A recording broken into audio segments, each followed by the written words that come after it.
সকালবেলা ঘুম ভাঙতেই জানালার ফাঁক দিয়ে দেখা যায় টুপটাপ বৃষ্টি। দরজা খুলতেই চোখে পড়ে টিনের চাল বেয়ে গড়িয়ে পড়ছে সেই বৃষ্টির পানি। কলার পাতায়, কচুর পাতায় বৃষ্টির ফোঁটা পড়ে ছিটকে যাচ্ছে চারিদিকে। উঠানের নিচু জায়গায় এবং লাল প্লাস্টিকের বালতিতে বৃষ্টির শব্দ যেন একরকম সুর হয়ে বাজছে। এরকম দিনের এরকম সময়ে কাজের খুব একটা তাড়াহুড়ো থাকে না। গ্রামীণ ছোট ছোট দোকানগুলোর টঙ্গের উপরে দেখা যায় জমে উঠেছে চায়ের আড্ডা। শিশুরা তাদের মনের আনন্দে খেলা করছে স্কুলের বারান্দায়, কেউ আবার কৃষিকাজে ব্যস্ত সময় পার করছে। এদিকে চায়ের আড্ডা আরো জমজমাট করে তোলার জন্য হাজির হয়েছে এক দাদু। সাথে নিয়ে আসছেন দুই নাতিকে এবং একটি চার্জার স্পিকার, যে স্পিকারে অনবরত গান বেজেই চলছে উচ্চ স্বরে।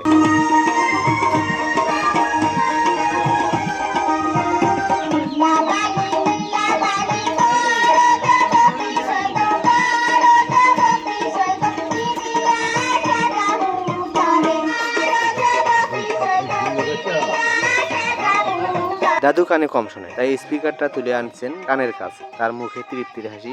এদিকে তার নাতিরা পাশে বসে চা খাচ্ছে এবং হাসাহাসি। এই দৃশ্যগুলো একদিন গল্প হয়ে যাবে। যাদের এখন শিশু মনে হচ্ছে তারাই একদিন হবে বাবা, কেউ বাবার দাদু।